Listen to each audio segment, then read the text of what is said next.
সুপ্রিয় দর্শক, আসসালামু আলাইকুম। আপনাদের সবাইকে স্বাগত জানাচ্ছি এখনকার আলোচনা। আপনাদের সঙ্গে আছি আমি সিরাজুল ইসলাম। দর্শক, গতকাল মার্কিন প্রেসিডেন্ট ডোনাল্ড ট্রাম্প তার মন্ত্রিসভা সদস্যদের সাথে ক্যাম্প ডেভিডে বৈঠক করেছেন। তারপরেই সিদ্ধান্ত নিয়েছে ইরানের বিরুদ্ধে ভয়াবহ হামলা চালানো হবে। এই সিদ্ধান্ত একদম চূড়ান্ত হয়নি, বাট ইসরায়েল এবং আমেরিকা চলতি সপ্তাহের শেষের দিকে অর্থাৎ আজকের ভেতরেই ইরানের বিরুদ্ধে হামলা শুরু করতে পারে আমেরিকা এবং ইসরায়েল। এবং এই হামলার প্রধান লক্ষ্য হবে ইরানের জ্বালানি অবকাঠামো থেকে শুরু করে বিভিন্ন গুরুত্বপূর্ণ সরকারি বেসরকারি অবকাঠামো। আমেরিকার এই পরিকল্পনার পরপরই ইরান ঘোষণা করেছে আমেরিকা এবং ইসরায়েল যদি ইরানের অবকাঠামো লক্ষ্য করে হামলা চালায়, তাহলে মধ্যপ্রাচ্যে আমেরিকার সাথে সংশ্লিষ্ট যত জ্বালানি অবকাঠামো আছে তার সমস্ত সব কিছু ধ্বংস করে দেওয়া হবে। একই সাথে ইসরায়েলের জ্বালানি অবকাঠামো ধ্বংস করা হবে। এই ব্যাপারে ইরান পরিষ্কার করে একটা তালিকা দিয়েছে। সুপ্রিয় দর্শক, এখনকার এই আলোচনায় এর সাথে আরও বেশ কিছু গুরুত্বপূর্ণ বিষয় আছে, যে বিষয়গুলো নিয়ে আমি বিস্তারিত আলোচনা করার চেষ্টা করব। আশা করি আলোচনা ভালো লাগবে এবং আপনারা সবাই শেষ পর্যন্ত সঙ্গেই থাকবেন। আর আলোচনা যদি ভালো লাগে তাহলে লাইক, কমেন্ট, শেয়ার করবেন এবং চ্যানেলটি সাবস্ক্রাইব করে সাথেই থাকবেন। দর্শক, চলুন বিস্তারিত আলোচনা করি। একেবারে প্রথমেই ক্যাম্প ডেভিডের প্রসঙ্গটা আমি আনতে চাই, কারণ গত রাতের ভিডিওতে আমরা ক্যাম্প ডেভিড নিয়ে কিন্তু আলোচনা করেছিলাম।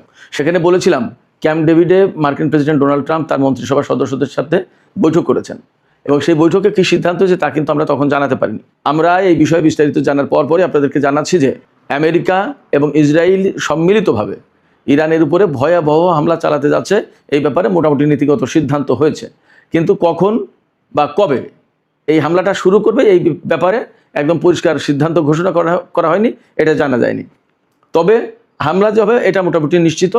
মার্কিন CBS নিউজ টেলিভিশন চ্যানেল তাদের ওয়েবসাইটে এই খবর দিয়েছে যে আমেরিকা এবং ইসরায়েল ইরানের বিরুদ্ধে বড় ধরনের অভিযান চালাতে যাচ্ছে এবং মার্কিন সেন্টকম, যেটা মধ্যপ্রাচ্য অঞ্চলে কাজ করে, তারা মোটামুটি 2 সপ্তাহের একটা অভিযান পরিচালনা করবে বলে সেইভাবে প্রস্তুতি নিয়েছে বা নিচ্ছে। আমরা গত রাতে যে তথ্য দিয়েছিলাম সেই তথ্য একেবারেই সঠিক ছিল এবং তার ফলো আপ হচ্ছে ইসরায়েল এবং আমেরিকা সম্মিলিতভাবে যৌথভাবে ইরানের বিরুদ্ধে হামলা চালাতে যাচ্ছে। এবং হামলার প্রধান লক্ষ্যবস্তুগুলো কী হবে?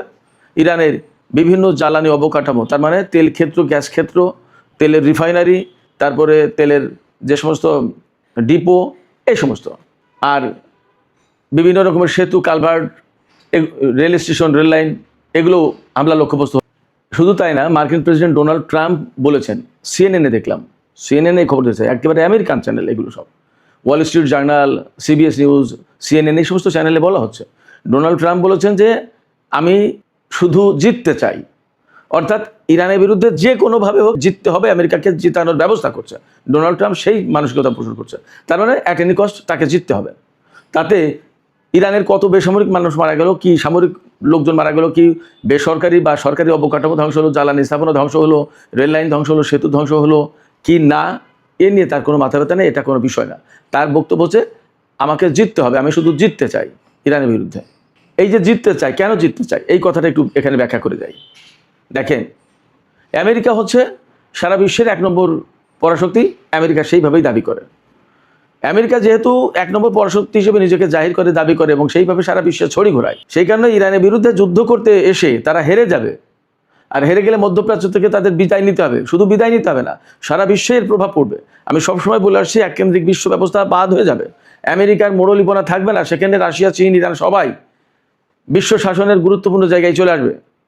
ফলে আমেরিকাকে জিততেই হবে, না জিতলে এইগুলো হবে, আর জিতলে আমেরিকা আবার সেই এককেন্দ্রিক বিশ্ব ব্যবস্থার মূল কেন্দ্রে থাকবে। আরও কেন জিততে হবে আমেরিকাকে?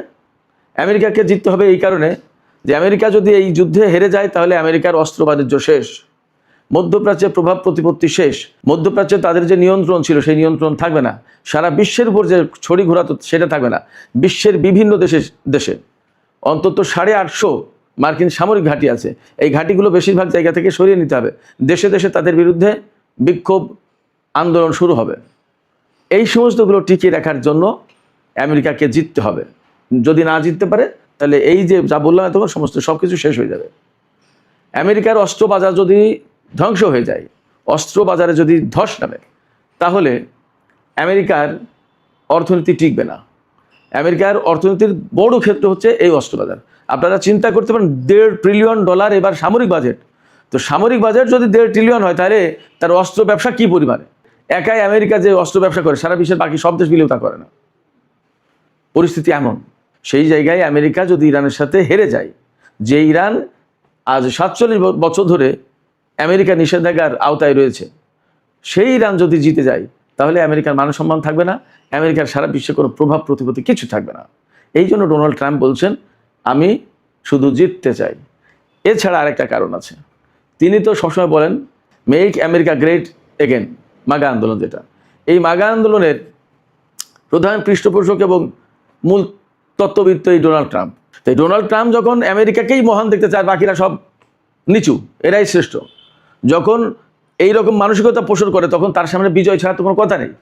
তিনি এই স্লোগান দিয়ে আমেরিকার প্রেসিডেন্ট হয়েছেন। এখন যদি হেরে যান তাহলে তো লোকজনের প্রশ্ন তুলবেন যে আপনি আমেরিকাকে গ্রেট করবেন কীভাবে, আমেরিকা তো ইরানের মতো দেশের কাছে হেরে গেল। এই জায়গা থেকে তিনি মহা বিপদে। এই বিপদ এমন একটা বিপদ যে না তিনি সামনে আগাতে পারছেন, না তিনি ইরানকে হারাতে পারছেন, না তিনি যুদ্ধ থেকে বেরিয়ে যেতে পারছেন, না কূটনৈতিক কোনো সমাধান আছে। যেটা করতে যাচ্ছেন সেখানে জড়িয়ে যাচ্ছে, সেখানে আটকে যাচ্ছে। হরমুজ প্রণালীতে ব্লকেট করেছে ইরান, এমনভাবে আটকে দিয়েছে যে তেলই বের হতে পারবে না। যুদ্ধ করতে এসেছে ইরান, এমনভাবে তাদের বিরুদ্ধে প্রতিরোধ গড়ে তুলেছে যে তাদের ঘাঁটি মাটি নিয়ে এখন টানাটানি। মধ্যপ্রাচ্যের সমস্ত ঘাঁটি, আমেরিকার ঘাঁটি সব মোটামুটি প্রায় শেষ। ইসরায়েল অস্তিত্বের সংকটে পড়বে আমেরিকা যদি এই যুদ্ধে হেরে যায়। আর আমেরিকা তো তার মান সম্মান একদম সমস্ত সব কিছু মাটির সাথে মিশিয়ে দেবে যদি হেরে যায়। তো এই যে পরিস্থিতি, এই পরিস্থিতিতে ডোনাল্ড ট্রাম্প শুধু বিজয় চান, কথা একটাই, কিন্তু কেন চাইছেন তার অনেকগুলো কারণ। বিজয় ছাড়া তিনি যুদ্ধ থেকে বের হতে পারছেন না, তাহলে মান সম্মান যাবে, আমেরিকার কোনো প্রভাব প্রতিপত্তি থাকবে না। আবার বিজয় না হলে আমি যে এতক্ষণ বললাম এইগুলো সমস্ত সব কিছু ঘটে যাবে, আমেরিকা একদম প্রচণ্ডভাবে ডাউনফল হয়ে যাবে। এই জায়গা থেকে আমেরিকার সামনে আসলে বিজয়ের কোনো বিকল্প নেই। বাট সেই বিজয়টা এত সহজ না, ইরান আমেরিকাকে বিজয়ী হতে দেবে না। তো যাই হোক, যে কথা বলছিলাম, ক্যাম্প ডেভিডের সিদ্ধান্ত হয়েছে ইরানের বিরুদ্ধে হামলা চালাবে। এবং আরেকটা বিষয় খেয়াল করুন, আমি কিন্তু সবসময় বলে আসছি, নেতানিয়াহু আমেরিকা সফরে গেলেন, তার সাথে ডোনাল্ড ট্রাম্পের বৈঠক হলো, এবং এই বৈঠকের পরে নেতানিয়াহু উচ্ছ্বাস ধরে রাখতে পারেনি। তিনি কি বলেন? তিনি বলেন ডোনাল্ড ট্রাম্পের সাথে তার এই পর্যন্ত যত বৈঠক হয়েছে তার ভেতরে শ্রেষ্ঠ বৈঠক এইবারের এই বৈঠক। তার মানে কি? যেখানে ডোনাল্ড ট্রাম্প নেতানিয়াহুকে ধমকেছেন, বকেছেন, গালাগালি করেছেন, বাজে কথা বলেছেন, রাগারাগি করেছেন, কত কিছু, সেই জায়গায় ডোনাল্ড ট্রাম্পের সাথে বৈঠকে গিয়ে নেতানিয়াহু উচ্ছ্বাস প্রকাশ করছেন যে তার শ্রেষ্ঠ বৈঠক ডোনাল্ড ট্রাম্পের সাথে। এর একমাত্র কারণ হচ্ছে ডোনাল্ড ট্রাম্প নেতানিয়াহুকে সমস্ত ব্যাপারে আশ্বস্ত করেছেন যা তিনি চেয়েছেন। অর্থাৎ নেতানিয়াহু হয়তো বলেছেন যে ইরানকে যুদ্ধ করে একদম ধ্বংস করে দাও, হয়তো তিনি বলেছেন, ঠিক আছে। ডোনাল্ড ট্রাম্পকে নেতানিয়াহু বলেছেন যে প্রয়োজনে ইরানের বিরুদ্ধে পরমাণু অস্ত্র ব্যবহার করতে হবে। আমি ধারণার কথা বলছি। ডোনাল্ড ট্রাম্প বলেছেন যে ঠিক আছে, প্রয়োজনে তাই করব। অর্থাৎ নেতানিয়াহু যা যা বলেছেন হয়তো ডোনাল্ড ট্রাম্প তাই করতে চেয়েছেন ইরানের বিরুদ্ধে। এবং ইরানের বিরুদ্ধে এগুলো করতে হবে, এটা কিন্তু আমেরিকার যতটা চাওয়া তার চেয়ে অনেক বেশি চাওয়া ইসরায়েল এবং ইসরায়েলের প্রধানমন্ত্রী বেনিয়ামিন নেতানিয়াহুর। কারণ তারা সবসময় ইরানকে তাদের অস্তিত্বের জন্য হুমকি মনে করে। তো যখন সাপের সামনে কোনো কিছু আসে, মনে করে যে আমাকে মেরে ফেলবে, তখনই কিন্তু সে কামড় দেয়। নেতানিয়াহু সবসময় মনে করছে, বা তার দেশের লোকজনকে বা আমেরিকাকে বারবার একথাই বোঝাচ্ছে যে ইরান কিন্তু ইসরায়েলের জন্য অস্তিত্বের হুমকি। অর্থাৎ ইরান যদি এইভাবে গড়ে ওঠে, এইভাবে টিকে যায়, তাহলে আমাদেরকে একসময় মুছে দেবে, আমাদেরকে রাখবে না পৃথিবীতে। অতএব নেতানিয়াহু যা বলছেন ডোনাল্ড ট্রাম্প তাই করেছেন, তাতে রাজি হচ্ছেন। এবং যখন ডোনাল্ড ট্রাম্প নেতানিয়াহুর চাওয়া প্রত্যাশা মতো সমস্ত সব কিছুতে রাজি হয়েছেন, তখনই তিনি বলছেন যে আমার জীবনের শ্রেষ্ঠ বৈঠক ডোনাল্ড ট্রাম্পের সাথে এই আজকের এই বৈঠক। কেমন? তার মানে দাঁড়াচ্ছে যে নেতানিয়াহু যে সফর করলেন, এই সফরেই ডোনাল্ড ট্রাম্প এবং নেতানিয়াহু সিদ্ধান্ত নিয়ে ফেলেছেন যে ইরানের বিরুদ্ধে প্রচণ্ডতম হামলা হবে। এই প্রচণ্ডতম হামলার ব্যাপারে আমরা ধারণা করছি ক্যাম্প ডেভিডে মন্ত্রী পরিষদের সদস্যদের নিয়ে, গুরুত্বপূর্ণ সেনা কর্মকর্তা আর অন্যান্য কর্মকর্তা, তাদের নিয়ে টোটাল পরিকল্পনা ঠিক করেছেন। সিদ্ধান্ত ওকে, হয়তো কবে কখন হামলা হবে বা কীভাবে হামলা হবে সেই সিদ্ধান্ত আরও ফাইনাল করবেন। এই যে ক্যাম্প ডেভিডের কথা বলছে, এটা কিন্তু খুব সাধারণ কোনো জায়গা না, এটা অনেক গুরুত্বপূর্ণ জায়গা। যে কোনো মার্কিন প্রেসিডেন্টের জন্য, রেস্টের জন্য গুরুত্বপূর্ণ চুক্তি, অনেক জটিল গুরুত্বপূর্ণ সেন্সিটিভ সিদ্ধান্ত নেওয়ার জন্য এই ক্যাম্প ডেভিড হচ্ছে বিখ্যাত। এটা মূলত নৌবাহিনীর একটি গুরুত্বপূর্ণ জায়গা, নৌবাহিনীর অধীনে থাকা একটি ঘাঁটি এই ক্যাম্প ডেভিড ঘাঁটি। এটা পাহাড়ের উপরে খুব নিরিবিলি জায়গায়। এটা ওয়াশিংটন ডিসি থেকে 1 ঘন্টার পথ। মেরিল্যান্ড অঙ্গরাজ্যে এই ক্যাম্প ডেভিড ঘাঁটি অবস্থিত। এই ক্যাম্প ডেভিডেই কিন্তু মিশর আর ইসরায়েল 1978 সালে চুক্তি করেছিল। প্রথম মিশর ইসরায়েলকে বৈধতা দিল এই ক্যাম্প ডেভিড চুক্তির মাধ্যমে। এই ক্যাম্প ডেভিড এই জন্য অ্যাকচুয়ালি মুসলমানদের জন্য খুবই একটা কালো জায়গা বলে চিহ্নিত। আমি যে কথা বলছিলাম সেখানে ফিরে আসি। তো আমেরিকা এবং ইসরায়েল ইরানের উপর হামলা চালানোর প্ল্যান পরিকল্পনা পাকাপাকি করছে। ইরান কি চুপ থাকবে? না, ইরানও চুপ থাকবে না। ইরানও বলেছে কি, আমেরিকা এবং ইসরায়েল যদি ইরানের কোনো অবকাঠামোর উপর এইভাবে হামলা চালায়, তাহলে ইরানও আমেরিকা এবং ইসরায়েলের মধ্যপ্রাচ্য অঞ্চলের যত অবকাঠামো আছে, জ্বালানি অবকাঠামো, সমস্ত সব কিছু ধ্বংস করে দেবে। তার একটা তালিকা প্রকাশ করেছে, তালিকা বেরিয়েছে, আমি তালিকাটা আপনাদেরকে শোনাই কোথায় কোথায় তারা হামলা চালাবে। সৌদি আরবের গাওয়ার অয়েল ফিল্ড, বাপকো এবং খুরাইশ তেল স্থাপনা, এই তিনটা সৌদি আরবে। তারপরে আসছে সংযুক্ত আরব আমিরাত। সংযুক্ত আরব আমিরাতের যেসব গ্যাস ফিল্ড এবং তেল ক্ষেত্রে হামলা চালাবে সেগুলো হচ্ছে রুয়াইস রিফাইনারি এবং জাকুম অয়েল ফিল্ড, সংযুক্ত আরব আমিরাতের। কাতারের নর্থ গ্যাস ফিল্ড এবং রাসলাফান এলএনজি ফ্যাসিলিটি, এই দুটো। কুয়েতের বুরগান অয়েল ফিল্ড, বাহরাইনের সিত্রা রিফাইনারি এবং মামুল তেল স্থাপনা, আর ইসরায়েলের লেবিয়াথান এবং তামের গ্যাস ফিল্ড, এইগুলোতে হামলা চালাবে। একদম পরিষ্কার লিস্ট দিয়ে দিয়েছে ইরান। দুই পক্ষের যে প্রস্তুতি বা যে মনোভাব, যে অবস্থা আমরা দেখতে পাচ্ছি, তাতে একথা মোটামুটি পরিষ্কার হচ্ছে যে মধ্যপ্রাচ্যে যদি নতুন করে যুদ্ধ শুরু হয়, তাহলে মানে ভয়াবহ রকমের অবস্থা তৈরি হবে। এবং যেহেতু দুই পক্ষই জ্বালানি অবকাঠামোর উপর হামলাকে প্রধান হামলা হিসেবে বিবেচনা করছে, তারা প্রধান টার্গেট হিসেবে বিবেচনা করছে, সেক্ষেত্রে পুরো মধ্যপ্রাচ্যে আগুন জ্বলবে, এটা বলতে কোনো দ্বিধা নেই। পুরো মধ্যপ্রাচ্যের সহায় সম্পত্তি সব ধ্বংস হবে। ইরান যেটা বলছে যে আমেরিকা তার দেশ থেকে কয়েক হাজার কিলোমিটার দূরে এসে, যেখানে তার নিজস্ব কোনো সহায় সম্পত্তির সীমানা নেই, সেখানে এসে সে আজকে যুদ্ধ করছে এবং মধ্যপ্রাচ্যের মানুষের জীবনহানি ঘটাচ্ছে, তেল গ্যাস সমস্ত সব কিছু ধ্বংস করছে। ইরান বলছে এগুলো আর কি। তো মধ্যপ্রাচ্যের দেশগুলো সেগুলো বুঝছে না কেন? আর আমেরিকা বলছে যে মধ্যপ্রাচ্যের বৃহত্তর নিরাপত্তার জন্য আমেরিকার উপস্থিতির দরকার। আমরা আসলে বাস্তবতা সবাই কম বেশি বুঝতে পারছি কার কি উপস্থিতির দরকার আর কার উপস্থিতির দরকার না।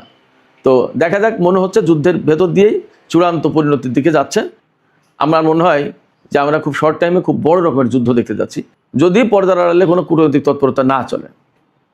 এপাশে ইয়েমেনের হুতিরা ঘোষণা করেছে যে তারা সৌদি আরবের 8টি তেলবাহী জাহাজ আটকে দিয়েছে, বাব আল মানদেব প্রণালী পার হতে দেয়নি। পরিস্থিতি কিন্তু যথেষ্ট জটিল। আবার গত রাতেও হরমুজ প্রণালীতে ইরান তাদের নিষেধাজ্ঞা অমান্য করে তাদের যেটা মনোনীত রুট, সেই রুটে না গিয়ে আমেরিকার দেখানো রুটে যাওয়ার কারণে দুটো জাহাজের উপর হামলা চালিয়েছে, তেলবাহী জাহাজ। তার মানে আমেরিকা এবং ইরানের মধ্যকার এই দ্বন্দ্বের কারণে এখন তেলের বাজার মারাত্মক রকমের সংকটের মধ্যে, এবং আরও বড় সংকট হতে যাচ্ছে। সৌদি আরব যে জোট গঠন করেছে, সেই জোট গঠন করে যদি ইয়েমেনের বিরুদ্ধে যুদ্ধ শুরু করে, তাহলে ভয়াবহ আকার ধারণ করবে পরিস্থিতি। আর এপাশে ইসরায়েল এবং আমেরিকা যদি ইরানের বিরুদ্ধে যুদ্ধ শুরু করে, তাহলে পরিস্থিতি একেবারে মানে কি বলবো, নরককুণ্ডে পরিণত হবে। সুপ্রিয় দর্শক, এপাশে আমি ছোট আরেকটি খবর দিয়ে আজকের আলোচনা শেষ করি। ইরাকের এরবিল অঞ্চল, এটা হচ্ছে ইরাকের উত্তরে কুর্দিস্তান অঞ্চল যেটা আছে, সেখানে এরবিল। এই এরবিল অঞ্চলে প্রচুর কুর্দি থাকে এবং সেই কুর্দিদের ভেতরে ইরানের কুর্দিরা গিয়ে ইরানের বিরুদ্ধে বিভিন্ন অভিযান চালানোর চেষ্টা করে, নানামুখী ষড়যন্ত্র বহু কিছু করে। এই এরবিল অঞ্চলে যেহেতু ইরানের বিদ্রোহী কুর্দিরা সেখানে অবস্থান করে, সেখানে ঘাঁটি কেটে থাকে, গত কিছুদিন ধরে ইরান সেখানে একের পর এক টানা ক্ষেপণাস্ত্র এবং ড্রোন হামলা চালিয়েছে। এই ড্রোন হামলা এবং ক্ষেপণাস্ত্রের মুখে টিকতে না পেরে ক্ষেপণাস্ত্র প্রতিরক্ষা ব্যবস্থা পেট্রিয়ট সিস্টেম তুলে এনেছে, প্রত্যাহার করে এনেছে, যার কারণে এখন এরবিল অঞ্চল একদম মানে ফাঁকা। সেখানে ইরান যা খুশি তাই করতে পারে। বলা হচ্ছে এখন এরবিল অঞ্চল ইরানের দয়ার উপরে টিকে আছে। ইরান ক্ষেপণাস্ত্র মারলে শেষ, ড্রোন মারলে শেষ, সেগুলো ঠেকানোর মতো কোনো ব্যবস্থা নেই। শুধু তাই না, সেখান থেকে মার্কিন ক্ষেপণাস্ত্র প্রতিরক্ষা ব্যবস্থা তো প্রত্যাহার করা হয়েছে।